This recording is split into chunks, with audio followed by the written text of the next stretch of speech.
Life in the countryside has a kind of quiet most people from the city can't imagine. At night, the only sounds are the wind in the trees, the creak of old wood, and the far-off cry of an animal you'll never see. But in that silence, when there's no one else around for miles, things can happen that defy reason. Sometimes it's the isolation itself that makes you uneasy. And sometimes it's what might be out there in the dark watching. These are 3 scary true stories from deep in the countryside. My name's Tyler. I'm 27 now, but this happened when I was 21. Back then, I just lost my job in the city and couldn't keep paying rent. I didn't really have many options, so when my uncle offered to let me stay at his cabin in rural Arkansas, I took it. It sat on a couple acres at the edge of a massive forest, about 15 minutes from the nearest town. The nearest neighbor was half a mile away. I thought the peace and quiet would be nice after the chaos of city life. The first few weeks were exactly that.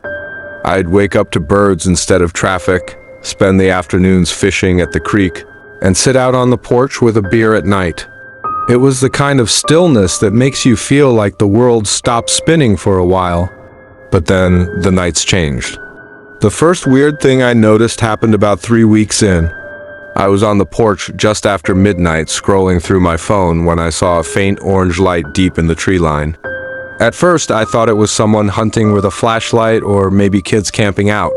But the light wasn't moving like a flashlight beam. It swayed side to side, slow and steady, almost like it was hanging from something. It creeped me out enough that I went back inside, locked the doors, and called it a night. 2 nights later, it happened again. Same time, just after midnight, same swaying light. This time, it was closer. I could make out that it wasn't a flashlight at all. It looked exactly like an old oil lantern. I didn't hear any footsteps, no talking, nothing. Just the faint squeak of what sounded like a metal handle swinging. I told myself it was probably some local wandering around. Maybe a hunter. But it was private property out there, and whoever it was seemed to be getting closer every time. By the end of that week, I was double-checking the locks before sunset. I started keeping a hatchet next to the front door. I even asked my uncle if anyone else was supposed to be on the land. He said no, and then got really quiet when I mentioned the lantern. Eventually, he said, "Don't go outside if you see it. Just stay in the house." He wouldn't explain more. One night, I woke up around 12:40 a.m. to my dog growling at the window. I peeked through the blinds and my stomach dropped. The lantern was right at the edge of the yard now, swaying side to side. The person holding it was just a dark silhouette, tall, still, just standing there. I didn't move, I didn't breathe. My dog's growl got louder, and that's when the figure started walking slow, deliberate steps toward the cabin. The light from the lantern bobbed with each step. I grabbed my phone to call 911, but there was no signal. By the time I looked back, the figure was gone.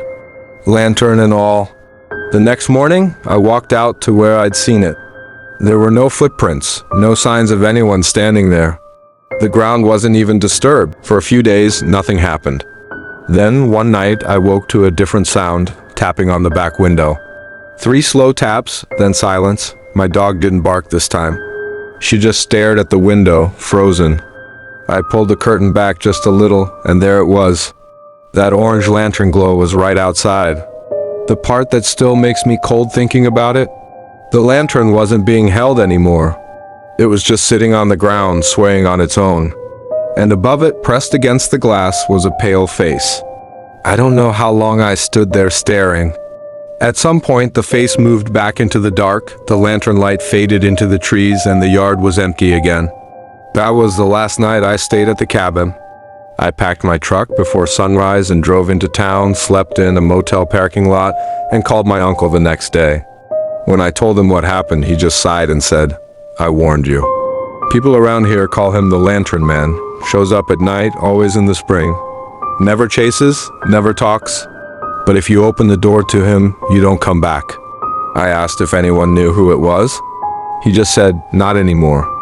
I never went back to that cabin, and my uncle eventually sold the place. Sometimes I wonder if the Lantern Man was some twisted local playing a game, or something older, something that's been wandering those woods for longer than anyone's been alive. All I know is if you ever see a swaying lantern in the middle of nowhere, don't follow it. My name's Olivia. I grew up in a small farming town in Iowa, the kind of place where the biggest event of the year was the county fair, and everyone knew your last name. When I was 16, I got my first job working part-time for a couple who owned one of the biggest corn farms in the area. My main job was just feeding their animals and helping with small chores around the property after school. It was easy work, and they paid me in cash, so I was happy to do it. Their farm sat about 3 miles outside of town, surrounded by endless fields. There were no streetlights on that road, no neighbors close enough to see the house from their window. At night, it was just pitch black. One evening in late August, I stayed later than usual. Mrs. Parker, the farmer's wife, asked me to help carry a few feed bags into the shed before I left. By the time I finished, the sun was gone, and the fields were nothing but dark silhouettes against the sky. I got into my car, but when I turned the key, nothing. The engine wouldn't start. I tried calling my dad, but my phone was dead. I must have forgotten to charge it.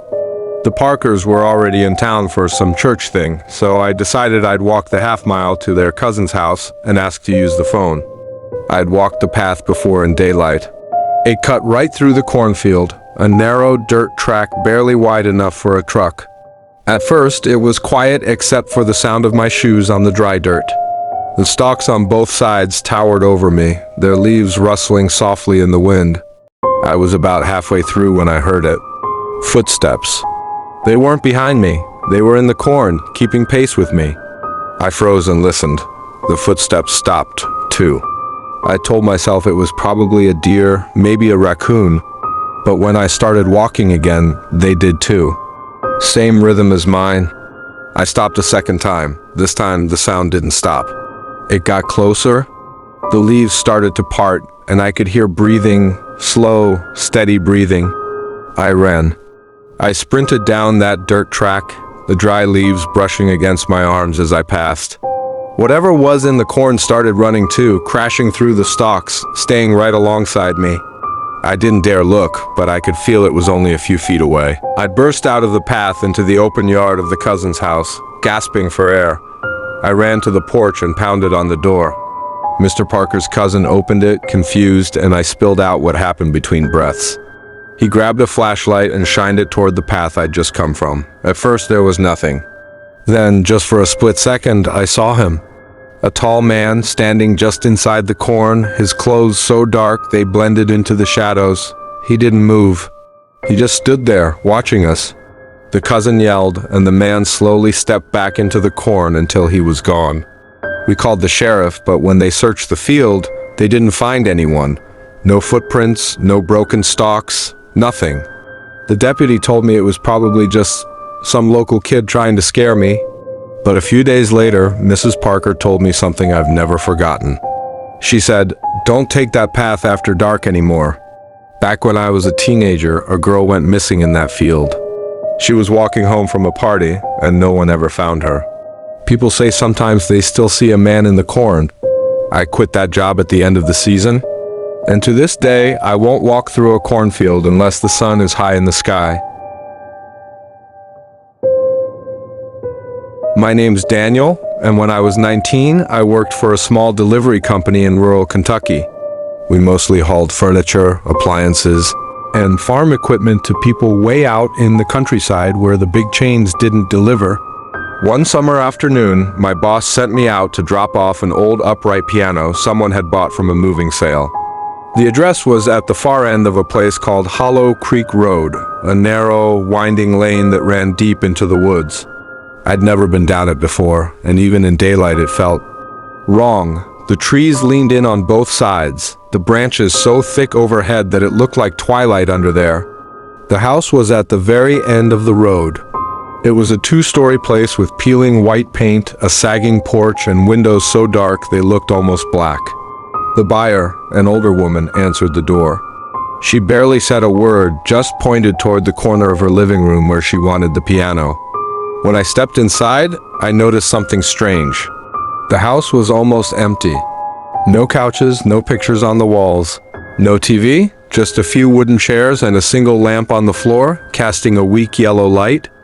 As we set the piano down, I felt a cold draft, even though the air outside was thick and humid. Then I noticed the floor. In one corner, near the baseboard, there was a small square opening like a crawlspace door. It was bolted shut, and there were scratch marks around the wood like someone had clawed at it. I didn't ask about it, but the whole time I was there, I had this prickling feeling between my shoulders, like someone was standing just behind me. When I finally turned, the old woman was gone. I heard a floorboard creak upstairs, followed by slow, deliberate footsteps. I called out, thinking she'd gone up there, but no one answered. The footsteps kept going until they were right over my head. Then they stopped. I decided it was time to leave. As I stepped outside to get my paperwork from the truck, I realized something else. There were no other houses on that road. Hers was the only one. The mailbox had no name, just the numbers painted on crookedly. She signed the papers without a word, and I drove off. I made it maybe half a mile before curiosity got the better of me. I pulled over, turned around, and drove back for one last look. But when I reached the end of Hollow Creek Road, the house was gone. Gone.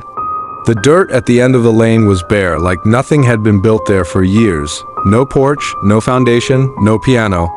Just empty land with waist-high weeds swaying in the breeze. I sat there for a good minute, my heart thudding in my chest, before I turned around again and left for good. When I told my boss, he just stared at me and said, "You've been working here 2 years, Daniel. We don't deliver to Hollow Creek Road. That road hasn't existed since the 70s. After that old house burned down with the owner still inside. The countryside can feel peaceful, even safe, but when you're far from neighbors, far from help, and surrounded by miles of wilderness, that peace can turn into something else entirely. If you've ever had an unsettling encounter in the middle of nowhere, you know how quickly that quiet can turn into fear? Stay safe out there.